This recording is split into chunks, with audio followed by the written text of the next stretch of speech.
Planas gyvenimas. Ieškom savo laisvės formulių. Kalbinu Radvilę Šabonę, Daily Spoon įkūrėją ir pavadinčiau tikra supermaisto entuziastė. Radvilė dalinasi apie tai, kokia našta nukrenta nuo tavo pečių, kai pagaliau pasieki savo svajonę, kiek daug darbo slypi už to ir ką reiškia malonumas dirbti sau. Kviečiu klausytis Radvilės plano gyvenimo. Labas, Dovilė. Kaip gyvenimas? Sulėtėjęs, kas yra smagu. Visai. Sulėtėjęs, labai smagu girdėti. Buvai vienas iš tų žmonių, kurį parekomendavo Planas gyvenimas bendruomenė. Kai užklausiau, kas jūsų galvoje yra žmogus pasiekęs savo kokią nors laisvę, būtų tai finansinė, lokacijos, laiko ar kokia nors kita. Tai pirmas klausimas toks, nežinau, ar paprastas ar ne tau, kaip tau atrodo, kokia aplinkai atrodo ta laisvė, kurią tu esi pasiekus. Kaip bendruomenė atrodo, kokią laisvę esu pasiekus? Jo.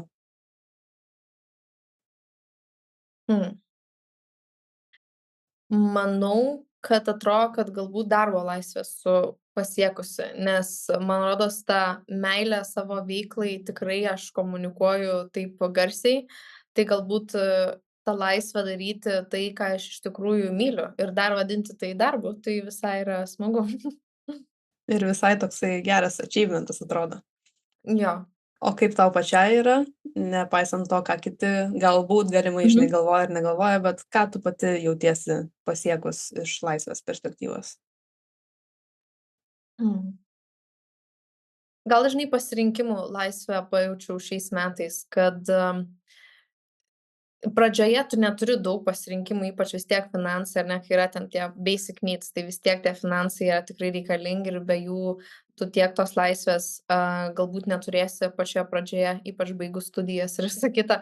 Tai galbūt aš jaučiuosi tikrai, kad man tie patys finansai kaip tokį bazinį poreikį davė tos laisvės pasirinkimų, kad jau dabar šiais metais ir komanda kartu, jeigu aš noriu pailsėti kelias dienas ir tikrai atsijungti, aš galiu tai daryti. Ir jeigu aš net nuspręsčiau, man kažkas susišviestų mesti visą veiklą ir išvykti į Aziją, padaryti pelningą exitą iš visko, aš irgi galėčiau tai padaryti, jeigu aš norėčiau, kas duoda šiek tiek tokį ramybės jausmą ir gal net kaip tik didesnę meilę tai veiklai, nes tu ją renkiesi, o jau nesi visiškai prirakintas prie jos.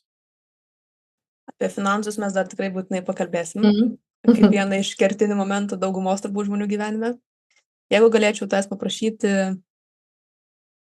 įsivaizduoti, kad dabar kalbėsiu savo močiutę ir nepasakant savo močiutei nei savo verslo pavadinimo, nei ką tu komunikuoji, kad veiki bendruomenį, kuri tave pažįsta, nepasakant jokių mūsų kartos slengo ir keywordų, kurių močiutė visiškai nesupranta, ką tu pasakytum savo močiutei, ką tu veiki? Mes internetuose pardavinėjam tokius miltelius, kurie kurie rūpinasi žarnynu ir oda iš vidaus ir tiesiog suteikia gerą savijautą. Ir viską darom per internetą ir siunčiam žmonėm tiesiai į namus. Manyčiau, kad taip. Aš bent jau taip aiškinu močiutei. Ir jai suveikė šitą reklamą. Ir tokia, o rimtai, aš noriu pabandyti. Visai gal šiuolaikiška močiutė, jeigu aš būčiau mano močiutė, dabar klausyčiau tavęs, sakyčiau, shady business. Gal nežinai, manim pasitikė dar, jeigu svetimai močiutei pasakyčiau, čia jau jo, galėtų būti, kad įtartina. Ok. Nu, turbūt daug kas išgirdė šitą aprašymą, jau supras, apie ką mes kalbam ir kas yra šiandien už mano ekrano ir mikrofono. Bet pabandykim nusikelti truputį į praeitį. Ir pradėsiu gal visą šitą klausimą nuo dabartinės perspektyvos. Tikrai su daug kuo pasikalbu apie tai, ką tu darai, tiem žmonėm atrodo, kad viskas vyko kulkos greičiu. Ir matau, rinksi, kad ne, tai tai papasakosi, kad tikrai ne. Ir mes kalbėjom panašių formatų prieš 1150 dienų. Atsisukau video ir pažiūrėjau. Vieną iš pirmųjų plano gyvenimo video. Tai buvo 164 savaitės atgal. Ir tai buvo beveik pati pradžia viso to, ką dabar darai. Tai jeigu gali ilgąją versiją papasakok nuo pat pradžių, kalbu apie pradžią dar iki viso tavo verslo, kurį turi, kas buvai, ką veikiai prieš tai ir kaip tave tai atvedė ten, kur dabar esi. Okay. Talentų jokių mokykloje neturėjau, tai praleidžiu šitą etapą, neatsiskleidžiau aš ten niekaip kažkaip. Ir tada aš įstojau ISM ir aš jau tada labai spirgėjau kažką sukurti, labai norėjau dirbti ant savęs, net pirmam kurse. Viena pirmųjų idėjų buvo užrašinės. Tais laikais dar turėjom tos baisius kalendorius, kur su fiksuotom datom ir dar nebuvo tų kaip dabar fancy, fainų adjustable kalendorių, tai mano buvo ta ir aš net jau dizainus turėjau žiūriai fainą ir pavadinimą, kaip dabar prisimenu data, nes kaip būtų ir angliškai kaip data ir aš labai džiaugiausi to pavadinimu, kurį sugalvojo draugė. Tai jo, tai aš galvojau, kad jau tada gal kažką kursiu, bet tada aš ASM pamačiau, kiek daug yra talentingų žmonių ir gal šiek tiek žemiškesnė, ar ne, tapau, kad man dar labai reikia daug mokytis prieš dabar į kažką nerint. Ir ASM-as buvo nuostabi aplinka tai daryti, nes tiesiog aplinka buvo baisiai ambicinga ir alkana. Tai aš tai ir dariau, aš prisėmiau beveik visus įmanomus projektus, kaip tu žinai, nes kartu darėm kai kuriuos, jeigu ne daugumą. Ir buvo be galo smagu. Aš esu tokia dėkinga tai aplinkai už tą laiką, aš iki dabar naudoju labai daug pamokų iš to etapo. Tai tiesiog nėriau viską tą, ėmiau visas įmanomas praktikas, turėjau be proto daug alkio eiti ir daryti. Mažiau alkio turėjau akademijai at that point, bet viskas. Okay. Ir tada pradėjau darbuotis nuo praktikos tokiam startuoliui CG Trader, dar dabar žinau, kad jis tikrai gyvuoja. Ir nieko nesupratau, aš iki dabar pradirbus ten 8 mėnesius nesupratau, ką darau, nes aš buvau partnerysčių developerė, sakykim taip, managerė, nežinau kaip pasakyti, bet nesupratau, ką ten darau, bet vis tiek daug ko išmokau. Tada išvykau į Kanadą į mainus, kas buvo labai gerai, nes šiek tiek tą mano alkį ir lėkimą išdegusiom akim nuramino tas laikas, nes aš ten dirbti tai negalėjau ir turėjau tik mokytis, bet realiai mąstyti iš tikrųjų. Tai labai džiaugiuosi, nes tada grįžau. Vėl šiek tiek išdegus akim nuėjau kitą poziciją, po 2 mėnesių buvau atleista iš tos pozicijos, nes buvo absoliučiai netinkama. Galbūt dėl to, kad aš moku save žiūriai gerai parduoti per interviu ir mane pasamdė kaip, tikrai senior pozicijai visišką juniorą. Tai po to jie suprato, kad ir aš supratau, kad aš visiškai netinku tai pozicijai. Ir tada jau atsidūriau ten, kur man reikėjo atsidurti. Tai atsidūriau maisto įmonėje, mes dideliais kiekiais tiekiam pluoštinės kanapės tiesiog Europoje ir aš būtent už pardavimus viena atsakinga. Tai maža įmonė, galėjau daug ką nuveikti pati, užsidirbti gerai bonusus, kas man patiko ir šiaip išmokti pardavimų niuansų, kas aš sakyčiau, man buvo kertinis įgūdis ir iki šiol dabar yra auginant Daily Spoon, tai yra pardaviminis. Tai ir tada pabuvus maisto industrijoje supratau, kad jinai tokia visai ne taip greitai judanti kaip kokia tech tikrai ar panašiai. Galiu aš visai ją eiti, aš galiu naujovių ją atvesti, ypač Lietuvoje. Aš nemačiau šios nei vieno faino papildų prekės ženklo Lietuvoje. Mačiau tik tas bjaurias detoks arbatas ir lieknėjimo papildus ir galvoju, reikia čia kažkokią duoti alternatyvą žmonėm, pateikti sudėtį, kurią jie supranta ir dar nemeluoti dėl kokių rezultatų gali pasiekti. Tai taip viskas ir įsivystė. Buvo kokių nors, jeigu prisimeni, esminių sprendimų arba momentų gyvenime, turbūt ne tokių, kur, žinai, sėdant lovos ir staiga nusprendė, kad dabar darysi savo verslą, bet kažkokių esminių pokyčių, arba aš jas tikrai pavadinčiau sprendimais tavo pačių, galbūt kitų žmonių įtakos padarytų, kurie tave atvedė link ten, kur šiandien esi. Gal mano partneris, aš sakyčiau, čia gal, kaip nenoriu duoti nuopelnų vyrui ir skatinti blogos tendencijos, bet man tikrai jis gal įkvepia tokio pasitikėjimo, kaip tik atvirkštinio, nes aš užaugau aplinkoje, kaip ir manau daugelis mano kartos moterų, kur jeigu tu esi dar žema ir blondinė ir dar visai tokia mielų veido bruožų, kam tau čia persidirbt dabar, taigi viskas okei, taigi tai vyras turėtų daugiau dirbt, nupirkti namus ir visa kita, ir tu dirb, bet tu tik nepersidirbk, tu nesidraskyk čia, nes taigi sveikata ir visa kita. Ir man tai buvo sakoma nuolatos ir aš tiesiog nesuprasdavau, kodėl. Bet šiek tiek pati buvau išplautom tom smegenim, kad turi kaip moteris, šiek tiek būti priklausoma, ar ne, nuo kažko.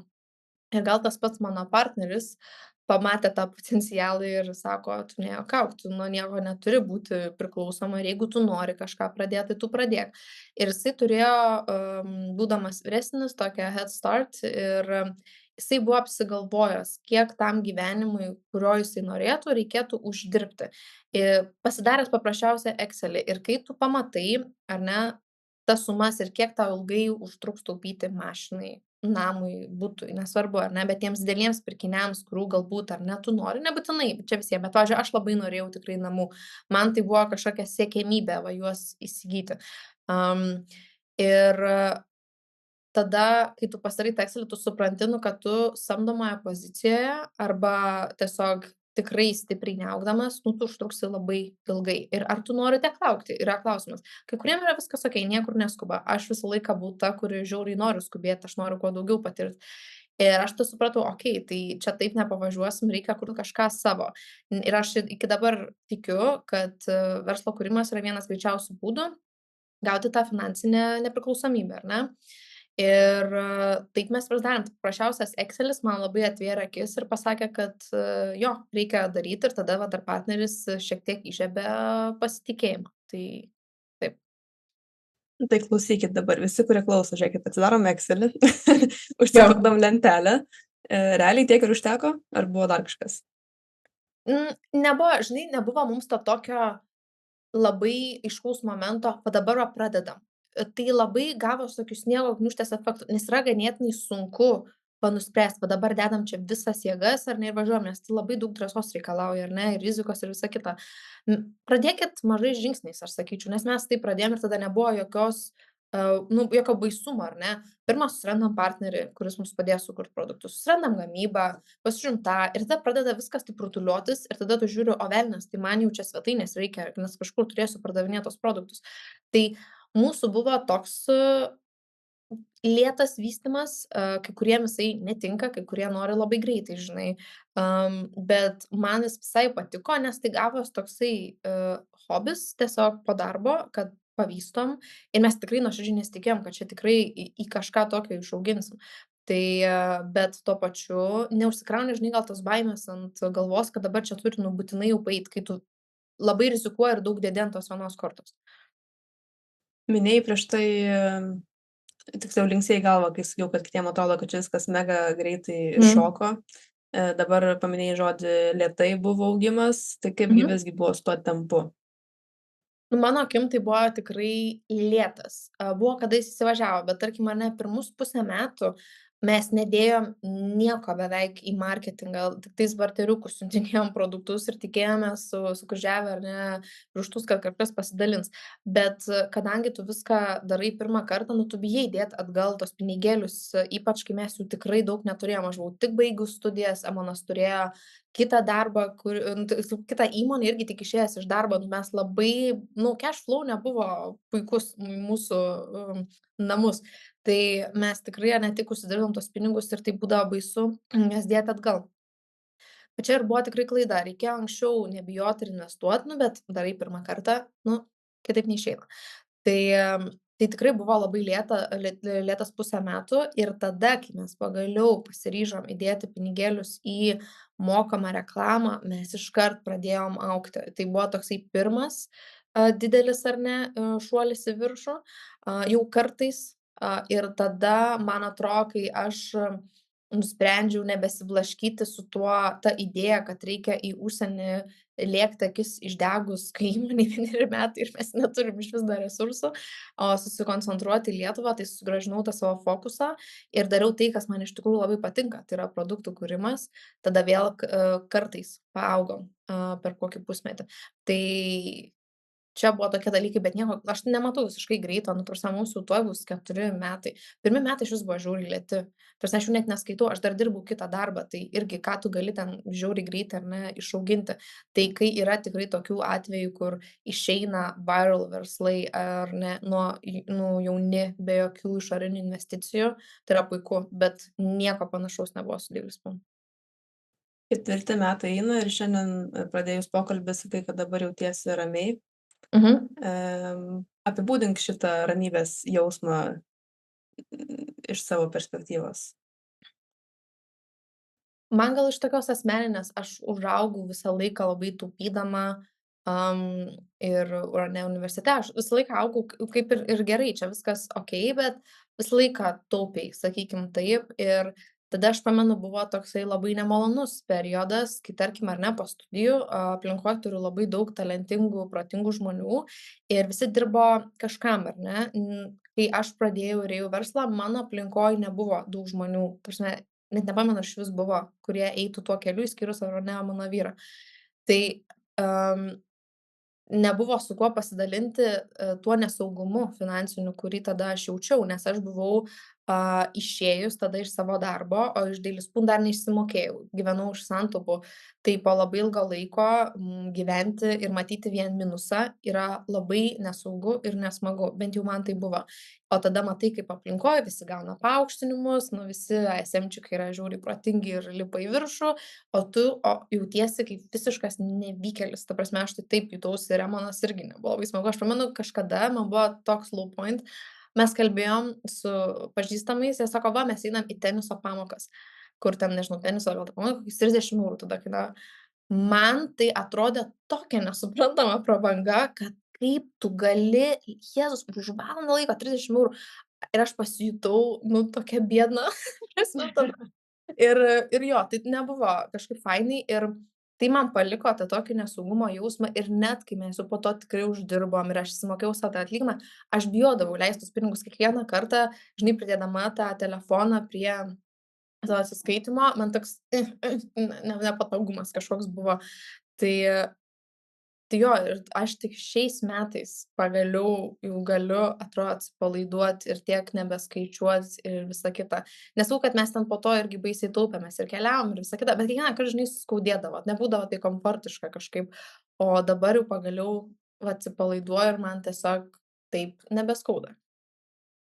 Aš kai apie šitą podcast'o idėją kai kuriem žmonėm pasakojau ir apie šitas 3 pirmąsias laisvės - laiko, lokacijos ir finansinę, ir tada ar kokią kitą. Kažkas man pasakė, taigi čia viskas labai paprasta, ta prasme, kad iš šitų 3 laisvių yra ta vienintelė kertamoji - pinigai. Neturi babkių, trumpai tariant, neturi Taip. tada ir nieko, ar ne? Kokia Visiškai. tavo nuomonė šitoj vietoj?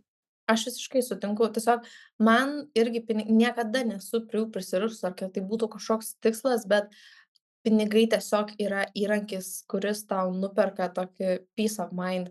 Net jei ar ne, kad tu galėsi pasirūpint artimuoju, kad tu, jeigu kažkas atsitiks, kad tu turėsi tokį tinklą, ar ne, kad jeigu verslas kažkodėl neveiks dėl kažkokių išorinių priežasčių, kurių tu negali sukontroliuoti, tu turėsi saugumą. Sveikatos, aišku, nenupirks, bet gali padėti irgi, ar ne, jeigu kažkas atsitiktų.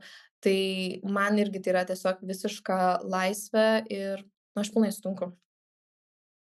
Kaip iš to biednumo, kurį vardinai apie save, gal ne klausimas kaip, bet perlipai, žinai, iš to biednumo į tokią ramybę, pavadinkim, šitoj vietoj.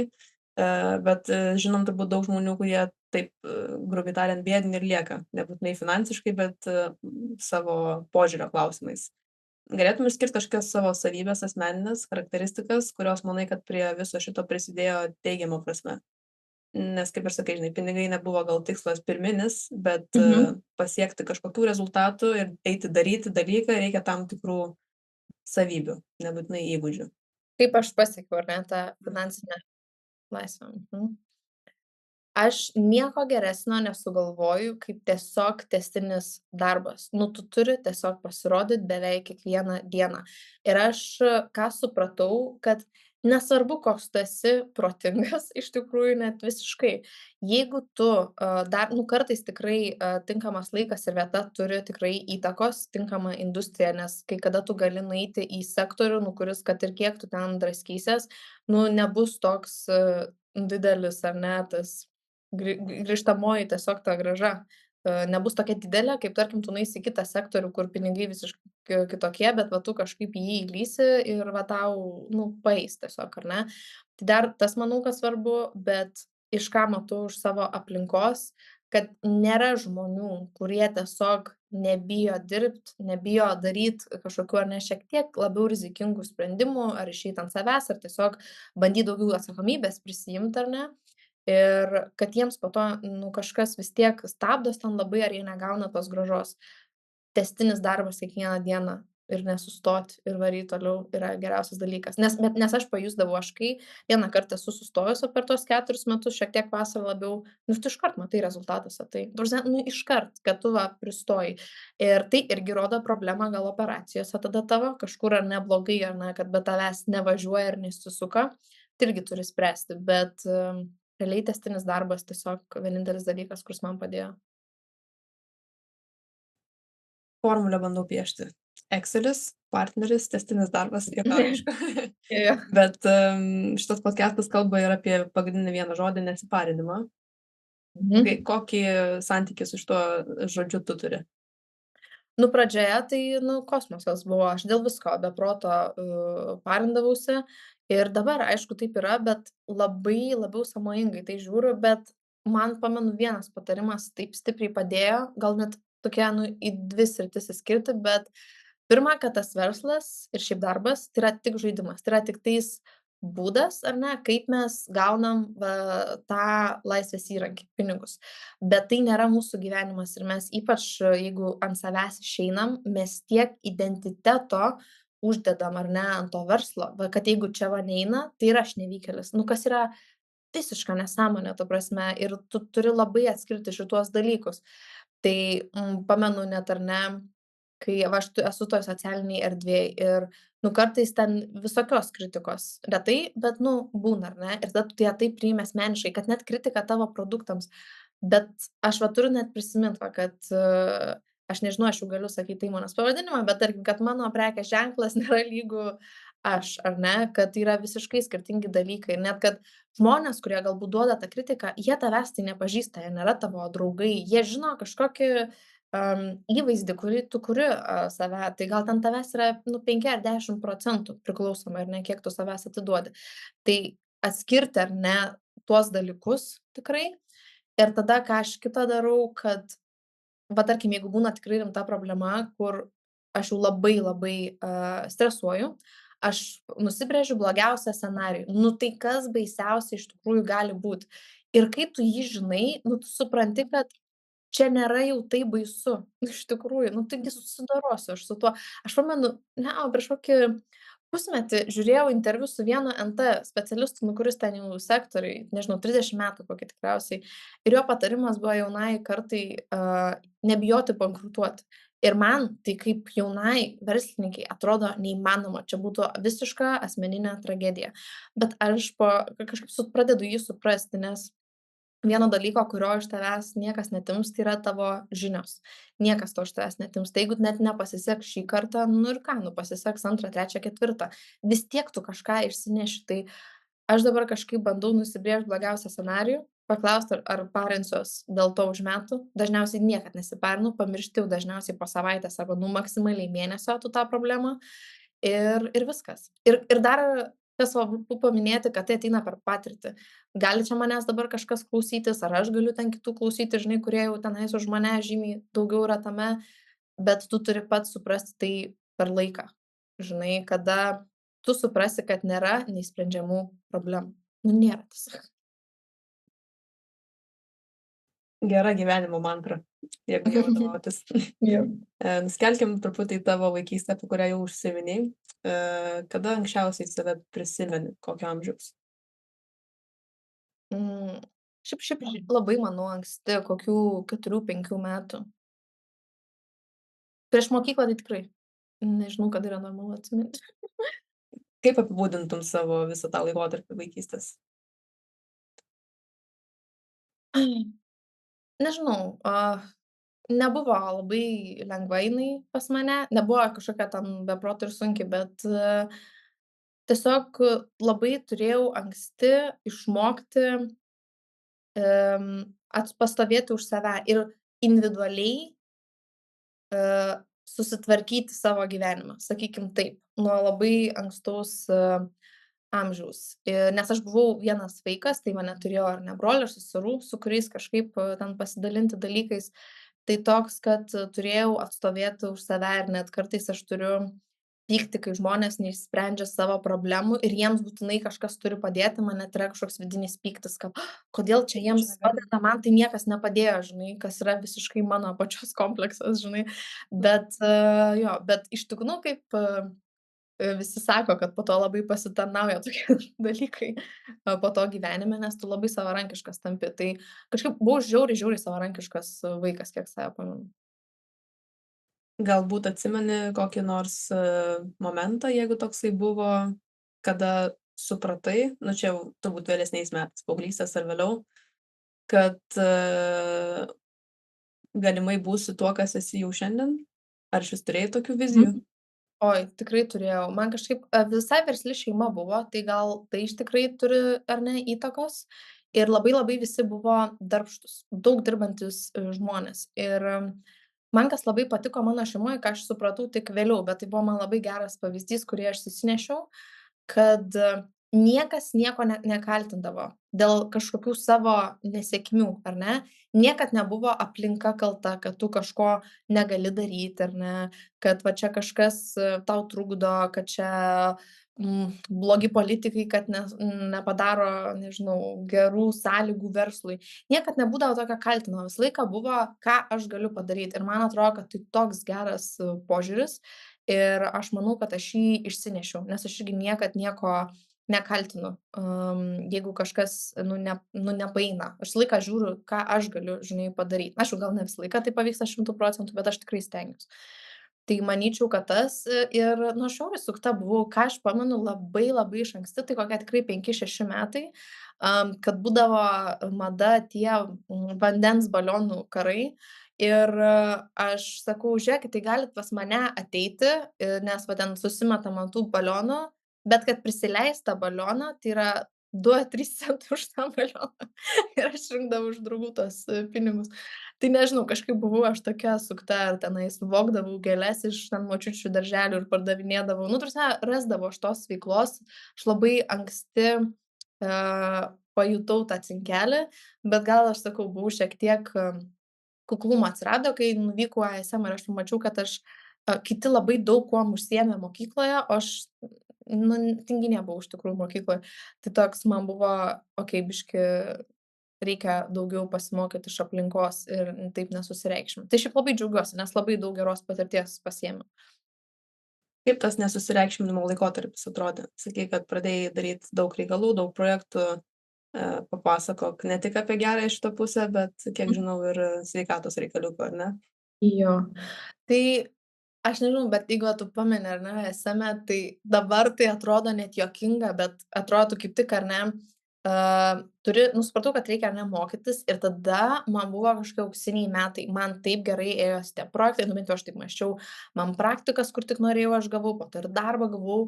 Ir aš jutaus tokia užsiemus, tokia jau svarbi, nes va turiu 2 projektus ir 1 praktiką ir dar studijas, oh my god, nieks nedaro tiek, kiek aš.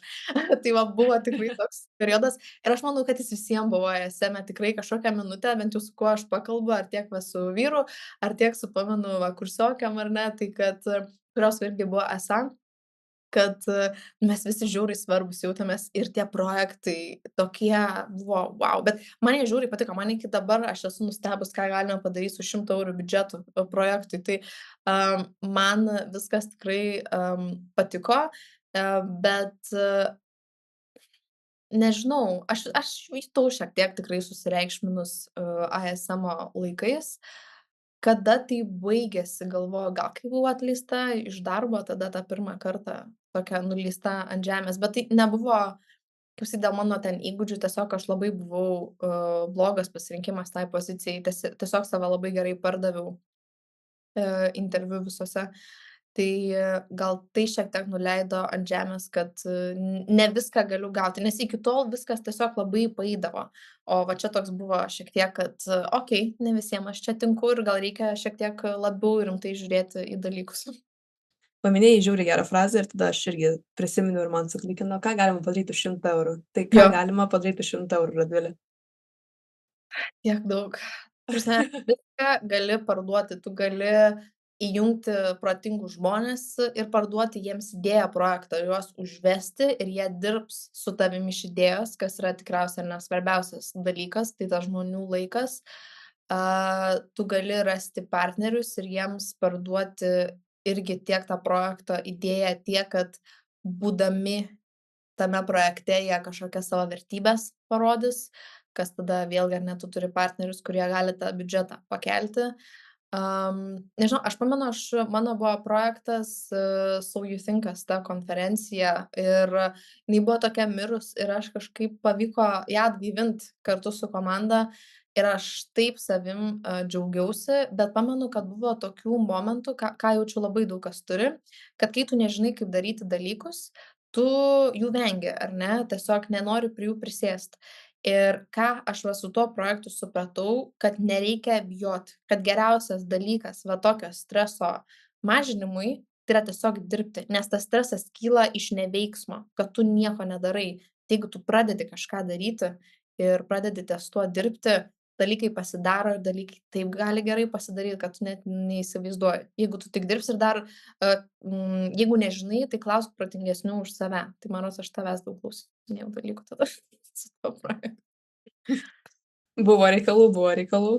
Tai dabar papasakok tu, būdama finansinėje laisvėje, pavadinkim, kaip ką tik pasakai, protingesnė už kitus. Turi kokią nors greitą formulę, kurios visi labai nori, kaip pasiekti finansinę laisvę? Man atrodo, bent jau man kas buvo, kad yra labai skirtingi dalykai, kai tu įsivaizduoji tos skaičius galvoje ir kai tu juos vėlgi įsirašai į tą patį Excelį. Tai labai yra svarbu aiškiai, čia, pas mus kuri, aiškiai tiesiog suprasti, ko tau reikia ar ne tai finansiniai laisvei, kiek tau ar ne net, nenorėčiau sakyti užteks gal, bet kokie tie tavo tikslai, nes jie gali būti labai skirtingi. Pavyzdžiui, mano buvo, namai.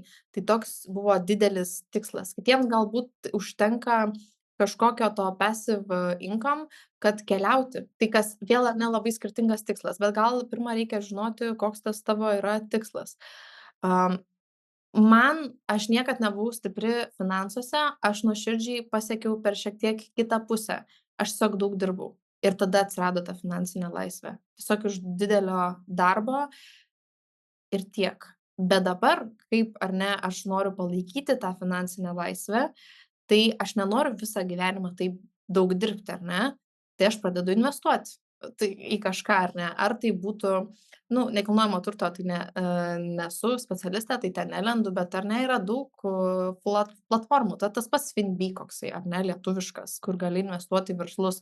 Tarkim, turint verslą, šiek tiek pradedi turėti suvokimą, ar ne, kas gali būti šiek tiek saugiau, ar ne. Tai, pavyzdžiui, tenais mes investuojam.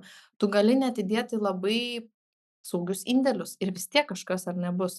Tai gali pradėti tiesiog mąstyti ir domėtis dalykais, kad tau nereiktų visą laiką tiek dirbti. Tai dabar, kaip aš įsivaizduoju savo tą finansinę laisvę, tai yra taip, kad tiesiog mąstau, kad man nebereiktų visuomet taip dirbti ir tada pradėtų man tas įdirbis mano padarytas dirbti man. Tai mano grįžtu, kad formulė yra tiesiog dirbti kasdien ir kažkas pasidarys, kas tikriausiai yra žiauriai nuobodu, bet neturiu geresnio kol kas variantų. Labai įdomu, kad pačioj pradžiai pasakai, kad turbūt Daily Spoon bendruomeniai atrodo, kad pasiekai tą darbo laisvę arba daryti tai, ką nori, nes daug apie tai komunikuoji ir tuo pačiu jau kelis kartus paminėjai, taip labai pabrėžiant, daug dirbti, žinai. Tai kur tas balansas čia tavo gyvenime? Kaip tau atrodo? Aš gal tik šiais metais pradėjau šiek tiek jo siekti, nes buvo tas perdegimas, kurį visą laiką laikiau kapitalistiniu išmislu, kad čia nėra išvis tokio dalyko ir čia visi susireikšmina, tai turėjau tikrai labai pesimistinę nuomonę, bet labai pati stipriai perdegiau. Ir tai ir sveikatai pasijuto, ir tam tokiam irzlume, ir kad tu tą veiklą, kurią tiek auginai ir taip myli, tu ją nori mest, parduot ir daugiau niekad nežiūrėti į ją. Tai tada ar ne šiek tiek pajaučiau, kad reikia keist dalykus, bet sunku man dar rasti tą balansą iš tikrųjų. Aš vis dar atsakau 11-12 valandą į žinutes, ir visa kita, bet atradau tokią naują sąvoką, kurios niekad neturėjau, kaip, yra ribos toks dalykas. Aš niekad negirdėjau apie tokį dalyką, kad yra ribos ir darbe, yra ribos ir santykiuose ir visa kita.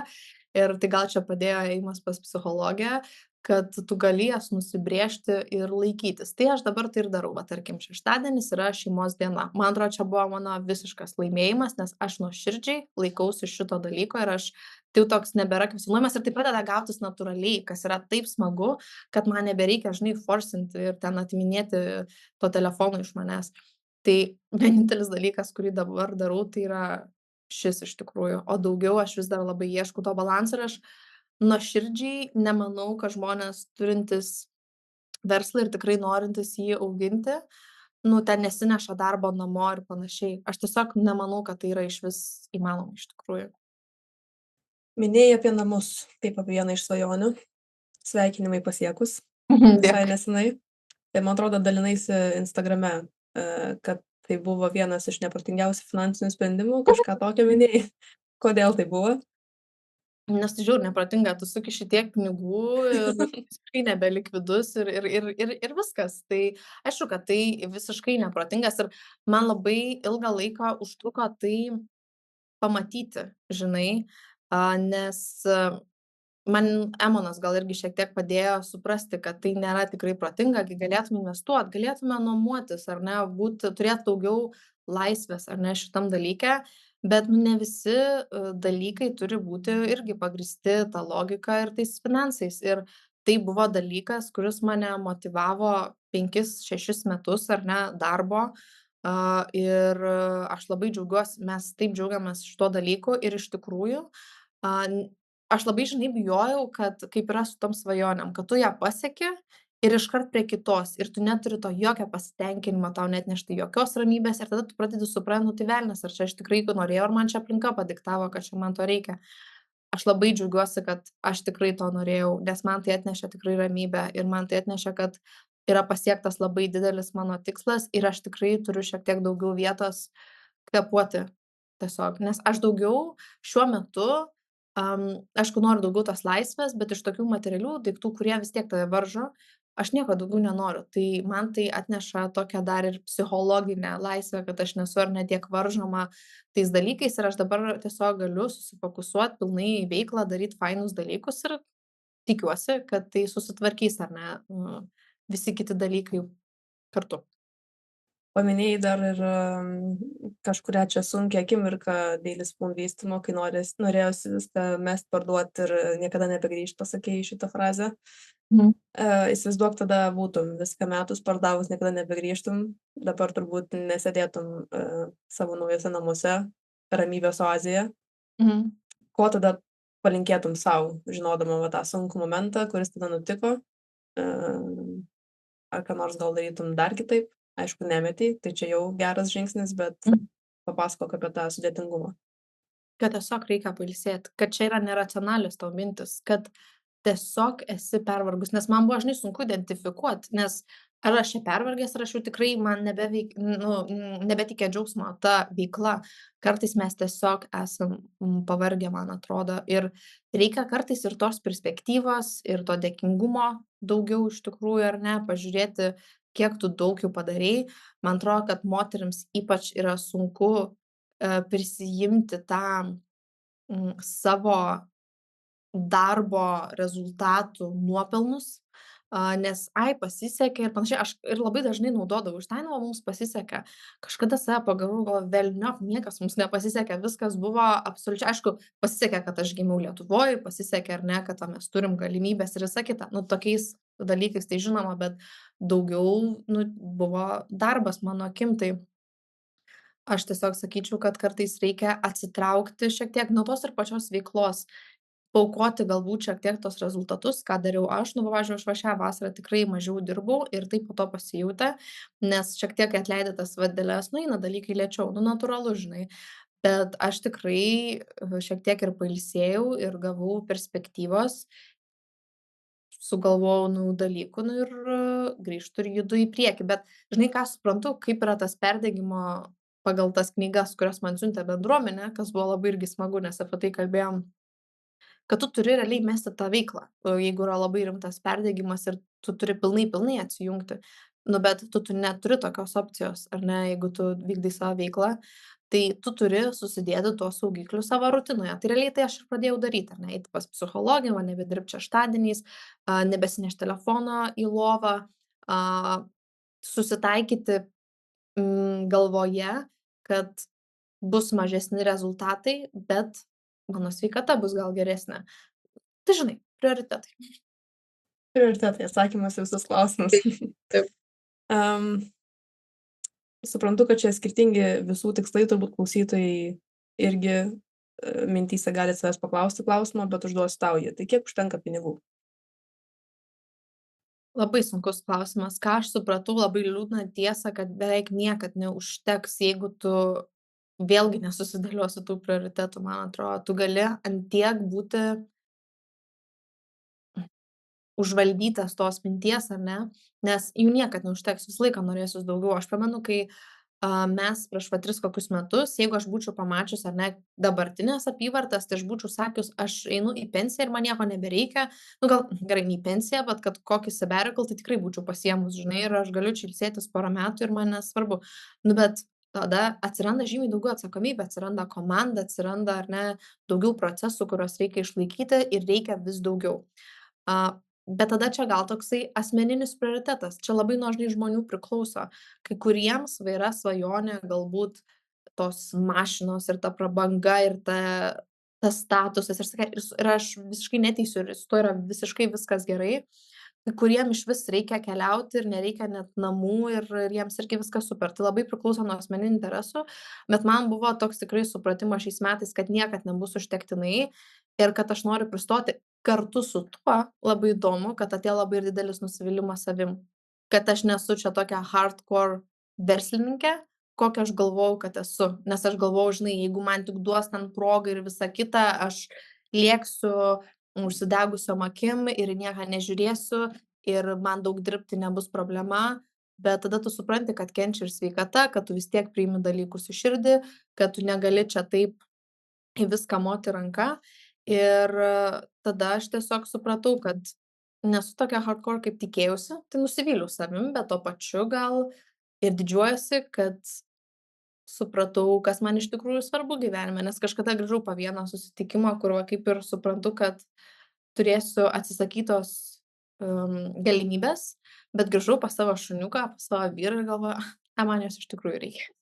Tai toks, žinai, kartu pradedi suprast, kad ne viskas tais pinigais iš tikrųjų yra paremta ir gyvenimas baisiai trumpas, kas yra juokinga, kai aš tai sakau, kai man 26 metai. Palauk, papasakok daugiau apie šitą hardcore verslininkės personažą. Kodėl supratai, kad nesi? Nežinau, gal man, žinai, aš va čia dabar va, to tie jausmai vystosi, bet aš gal kaip įsivaizdavau, ar ne, tą personą, kad, nu, niekad neatsisakai galimybių, jeigu niekad nebijai daug dirbti, galbūt šitas, ar ne? Bet dabar, kai aš pamačiau, kiek reikia tos sveikatos tam dideliam darbui ir kaip niekas va taip va nepasidaro, aš, nu, pradedu šiek tiek bijoti, tiek draskytis, nes po to žinau, koksai gali būti labai nefainas rezultatas tiek viduj, ar ne, tiek emociškai, tiek fiziškai. Tai tiesiog pradedu save stabdyti, ko atrodo, kad niekad negalvojau, kad tai darysiu. Čia galėjo būti to perdegimo, kurį labai nuvertinai pasekmė, kai galų gale supratai, kad egzistuoja tokie reikalai. Jo, tikrai taip. Ta prasme, aš taip prastai jutaus. Aš pamenu, man buvo ir pavasarį, ir tada va šią žiemą mes buvom Kaune ir Klaipėdoj, darėm tą turą po Lietuvą ir man tada jau buvo, nu tikrai aš nesijutau gerai ir reikėjo aptarnaut per 2 dienas apie virš 400 žmonių. Ir aš su visais pakalbėjau ir eina sau. Ta prasme, praeitais metais, kai buvo man viskas okei, aš buvau tokia laiminga po to Kauno pamenu ir mes taip fainai važiavom. Šiais metais aš praverkiau visą kelionę, nes aš sakau, aš nebeturiu nieko duoti šitai bendruomeniai. Ta prasme, atrodo, nu jau viską daviau ir tada, kai tau prieina prie tavęs ir kažkas sako, o tai jūs nuolaidų čia neturit, aš prisiekiu, aš galvojau, aš tiesiog išeisiu, viską mesiu ir paliksiu. Ne, atrodo, nu ir čia visiškai normalu, gi čia normalu, kad vartotojai to klausia, bet tu, kai esi ant tiek pervargęs, tu esi baisiai irzlus ir tave menkniekis gali tiesiog nustumti nuo to stogo, žinai. Tai manau, kad ir aš tada pamenu 2 dienas nesikėliau tiesiog iš lovos, kas irgi šiaip visai smagu buvo. Tokia pasiėmiau visiškai nuo visko atsijungus. Tai kartais reikia net ir fiziškai, žinai, kūną pailsinti, bet reziume atsakant tavo klausimą, taip, kai tu pamatai, kad taip gali išgręžti tave tas darbas, nu, tu pradedi mąstyt, ar tikrai yra verta. Tiesiog. Kad galbūt yra tvaresnis būdas ir augti su tuo verslu ir tikrai yra, tikrai yra. Tiesiog turi susitaikyt, kad tai bus lėčiau, kas man buvo labai sunku su tuo susitaikyt. Ir vis dar yra. Dar lėčiau negu lėtai buvo, kaip ir sakei, ne? Taip.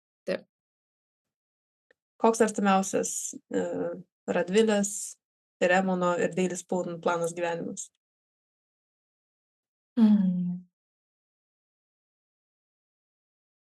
Dabar Daily Spoon yra tokiam labai įdomiam etape, kur aš noriu iki galo apibrėžt, kas mes esam. Tai toks ar ne, nes tu gali kaip mažas verslas dar būt ne iki galo apsibrėžęs, ką tu darai, ar kas tavo tas pilnai klientas, nes tu tiesiog imi viską, kas tik pasitaiko. Ir dabar mes bandom apsibrėžti tai, ties kuo mes einam ir labai stipriai didinti konkurencingumą mūsų produktų, kas šiaip yra labai smagu. Ir, nu, kažkada reikės griebti tą užsienį, kad aš kažkaip to bijau, bet dabar esam tokiam facelifto etape su Daily Spoon, kas šiaip labai smagu, nes va turim resursus pasidaryt dar fainiau dalykus, kurių pradžioje ar neturėjom. Tai laukia tikrai labai įdomus metai ir dabar jo, bus smagu. Mano ir Radvilės tikslas yra įsikurt toliau savo oazę, nes dabar turim čiužinį ir 2 IKEA kėdes namie. IKEAs tiksliau kėdes.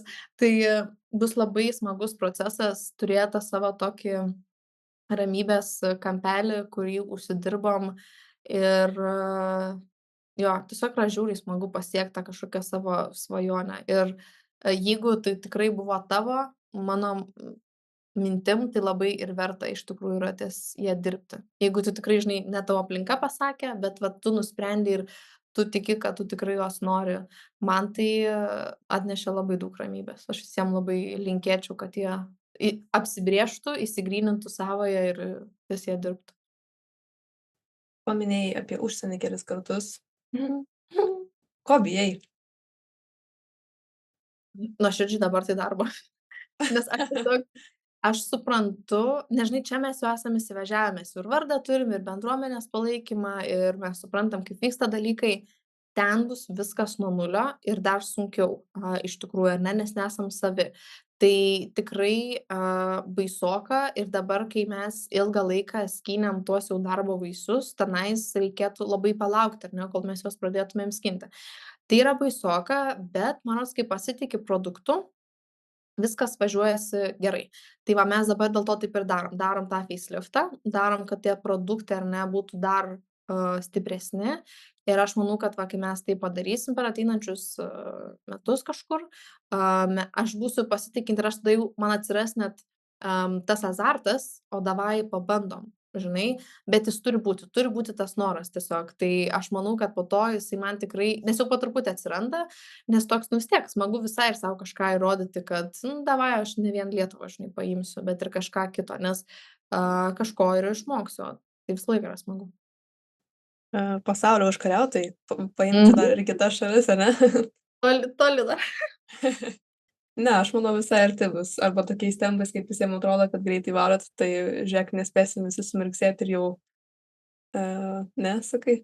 Aš tiesiog žinau, kiek bus užkulisiuose dalykų, tai aš kažkaip labai realistiškai, gal kiti sakytų, žinai, pesimistiškai, aišku, bet realistiškai žiūriu situaciją, nes aš labai daug kalbėjau su kitais ar ne prekės ženklais, kurie va jau turi tuos žingsnius užsienyje. Nėra nieko lengvo. Tušna tiesiog nėra. Galbūt mes ten, žinai, išeisim per kokį turinį ir per tą labiau digital dalyką, bet mes ne Gen Z produktas esam, tai irgi nežinau, ar tai būtų visiškai ar ne geras pasirinkimas mums.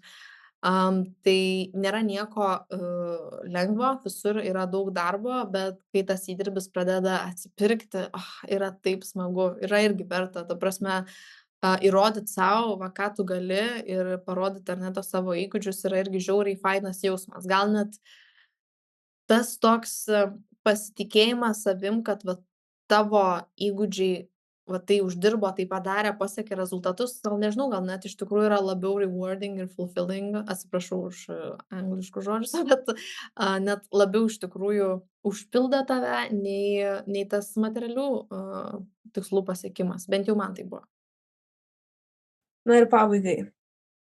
Jeigu įsivaizduotum, kad tavęs dabar klauso visi pasaulio žmonės, kurie bando visais įmanomais būdais siekti savo kokios nors laisvės ir tu stovi priešais juos ant scenos, ką jiem pasakytum?